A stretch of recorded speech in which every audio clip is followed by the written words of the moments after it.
Hello friends, कैसे हैं आप। अभी हाल ही में कुछ दिन पहले जम्मू कश्मीर एयरबेस पे ड्रोन द्वारा अटैक किए गए। यह भारत के इतिहास में पहली ऐसी घटना है जो किसी ड्रोन के द्वारा अंजाम दिया गया। यह लगभग रात्रि के 1 बजे 5 मिनट के अंतराल में 2 धमाके किए गए। इस बात का भी निष्कर्ष नहीं निकाला जा सका है कि यह ड्रोन बॉर्डर पार करके आए थे या फिर इंडिया में ही असेंबल करके घटना को अंजाम दिया गया।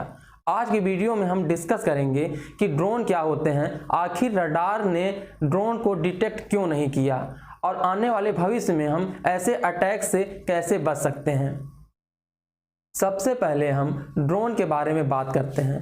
ड्रोन का वर्क क्या होता है, यह कितने साइज के होते हैं और यह किन किन कामों में लिए जाते हैं। तो सबसे पहले हम इनके साइज के बारे में बात करते हैं। जो ड्रोन की अगर हम छोटे छोटे साइज की बात करें तो यह इस पिक्चर में आप देख सकते हैं कि इस ड्रोन को हथेली में आराम से लिया जा सकता है, या फिर इस ड्रोन को हम देख सकते हैं यह एक मात्र मक्खी से थोड़ा बड़ा है। अगर हम बड़े साइज की ड्रोन की बात करें तो यहाँ पे आप देख सकते हैं कि ड्रोन एक छोटे जेट विमान कितने भी बड़े हो सकते हैं या फिर एक विमान के जैसे भी हो सकते हैं। ड्रोन मतलब अनमैन्ड एयर व्हीकल्स, मानव रहित विमान, मतलब कि इंसान इसमें ना खुद बैठकर यह दूसरी जगह से ऑपरेट करता है। अगर हम ड्रोन के सबसे ज़्यादा पॉपुलर या फिर काम में लिए जाने वाली साइज की बारे में बात करें तो वह इस टाइप के ड्रोन होते हैं जिसकी साइज लगभग 1.5 से 2 फीट या कहें 1 मीटर से छोटी होती है। इसे रिमोट द्वारा ऑपरेट किया जाता है और यहाँ पे आप देख रहे होंगे इसे मोबाइल, लैपटॉप या फिर अपने टैबलेट से कनेक्ट किया जाता है। डाटा केबल के थ्रू इसे कनेक्ट करते हैं और ड्रोन में यहाँ आप देख सकते हैं एक कैमरा दिया होता है जिससे हम अपने मोबाइल के डिस्प्ले में इसकी करंट वीडियो देख सकते हैं। इन ड्रोन्स की रेंज के बारे में बात करें तो यह लगभग 1 किलोमीटर की ऊंचाई तक जा सकता है। अगर दूरी की बात करें तो यह 5 किलोमीटर से 8 किलोमीटर तक की दूरियों को आराम से तय कर सकता है।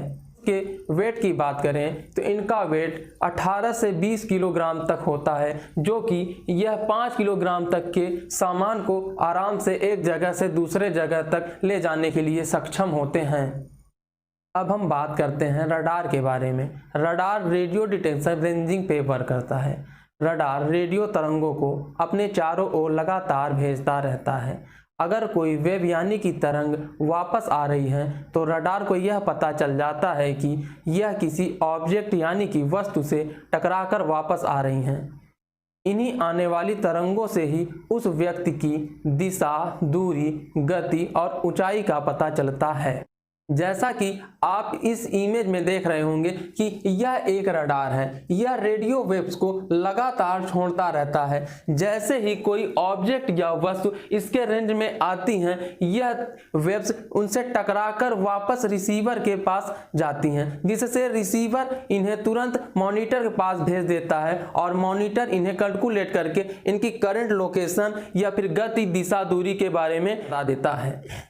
अब बात यहाँ पे यह आकर रुकती है कि रडार ड्रोन्स को क्यों नहीं डिटेक्ट कर पाते हैं। ऐसी बात नहीं है, ड्रोन भी डिटेक्ट होते हैं रडार में, पर वो जो बड़े साइज के ड्रोन होते हैं रडार उनको डिटेक्ट करता है। छोटे साइज के ड्रोन्स को नहीं डिटेक्ट कर पाता क्योंकि यह ज़मीन से इतनी नज़दीक पे कम हाइट पे उड़ते हैं और साइज में इतने छोटे होते हैं कि आसानी से यह रडार के पकड़ में नहीं आते हैं।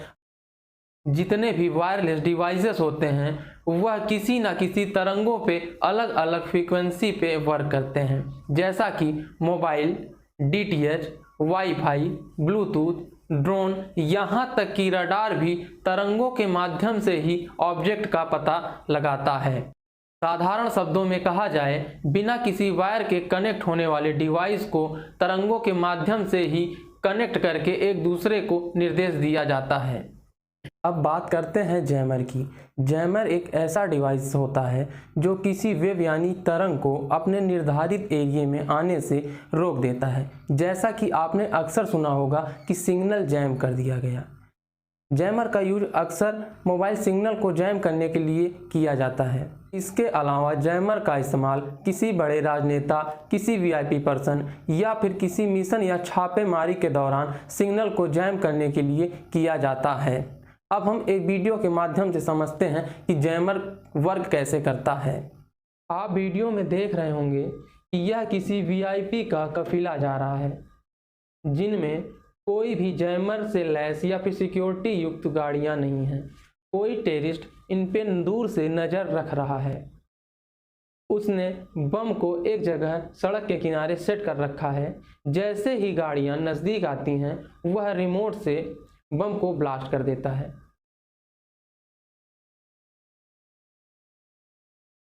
बम के ब्लास्ट होते ही नज़ारा कुछ इस तरीके का दिखता है।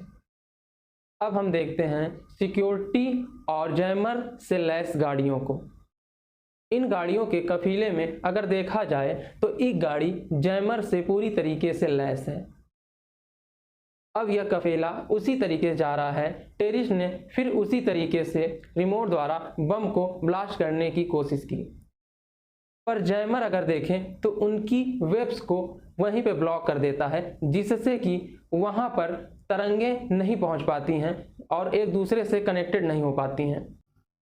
इन जैमरों की साइज और रेंज अलग अलग हो सकती है। जैसा कि छोटे साइज के जैमर कुछ ही मीटर तक सिग्नल को जैम करने का वर्क करते हैं। उससे बड़े जैमर इस टाइप के होते हैं जो किसी मिशन के दौरान सिग्नल को एक निर्धारित एरिया तक जैम करने के लिए यूज किया जाता है। उससे बड़े अगर हम जैमर की बात करें तो यह एक कार में पूरा सेटअप किया जाता है, जो किसी वीआईपी पर्सन या राजनेता की सुरक्षा के तौर पर इस्तेमाल किया जाता है। दो टाइप के होते हैं, सिंगल बेस फ्रीक्वेंसी वाले और मल्टी बेस फ्रीक्वेंसी वाले। सिंगल बेस फ्रीक्वेंसी वाले जैमर केवल एफ टाइप की फ्रीक्वेंसी को डिटेक्ट कर उसे जैम करता है, जबकि मल्टी बेस फ्रीक्वेंसी वाला जैमर वो मल्टी फ्रीक्वेंसी को डिटेक्ट कर उन्हें ब्लॉक करता है। एडवांस जैमर फ्रीक्वेंसी को डिटेक्ट करता है और फिर सेम वैसी ही फ्रीक्वेंसी को छोड़कर सिग्नल को कंफ्यूज कर देता है, जिससे सिग्नल या तरंग अपने टारगेट तक नहीं पहुंच पाती हैं। आए दिन आतंकवादी रिमोट बम को एक जगह इंस्टॉल करके दूसरी जगह से ऑपरेट करते हैं। इसके साथ ही मोबाइल से कनेक्ट होकर तस्करी जैसे नशीले पदार्थ, विस्फोटक सामग्री, हथियार और बॉर्डर क्रॉसिंग करते हैं। साथ ही वे ड्रोन, मोबाइल रिमोट बम जैसे डिवाइस का यूज करके हमारे सोल्जर्स पर अटैक करने का काम करते हैं। हमारे देश के सैनिक अपनी जान जोखिम में डालकर बॉर्डर की सुरक्षा करते हैं ताकि हम चैन से सो सकें। यहाँ पे आप देख रहे होंगे, चाहे वह पानी हो, रेगिस्तान हो, सर्द हो, गर्म हो, किसी भी टाइप का मौसम हो, वह हर समय हमारे देश की सुरक्षा के लिए मुस्तैद रहते हैं। समझते हैं जैमर के थ्रू हम बॉर्डर और संवेदनशील एरियाज को कैसे सिक्योर कर सकते हैं। अगर हम किसी ऐसे स्थान पर जाएं जहां पर ऑक्सीजन ना हो, तो क्या हम उस जगह पर रह सकते हैं? नहीं ना। अगर हम उसी जगह पर ऑक्सीजन सिलेंडर के साथ जाएं तो हम उस जगह पर जरूर रह सकते हैं। ठीक इसी तरह से बॉर्डर और कुछ संवेदनशील एरियाज में हम जैमर लगा दें और कुछ चुनिंदा तरंगों की फ्रीक्वेंसी को छोड़कर बाकी सभी तरंगों को ब्लॉक रखें, जैसे कि मोबाइल सिग्नल, सैटेलाइट डिवाइस, जिसे कि केवल पासवर्ड इंटर करके यूज किया जा सके।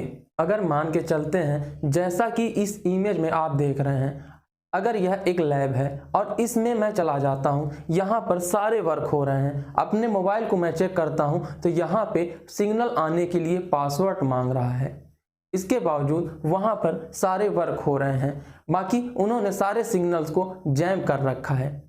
अगर हम जैमर के मैक्सिमम रेंज की बात करें तो यह 8 किलोमीटर तक के डिवाइस को पूरी तरीके से जैम कर सकता है। जैसा कि आप नीचे इमेज में देख रहे हैं, यह एक बॉर्डर है। अगर बॉर्डर पर इस तरीके से हम जैमर कुछ किलोमीटर पर इंस्टॉल कर दें तो कोई भी डिवाइस जो वेव यानी तरंग से चलते हैं वह इंटर नहीं कर पाएंगे।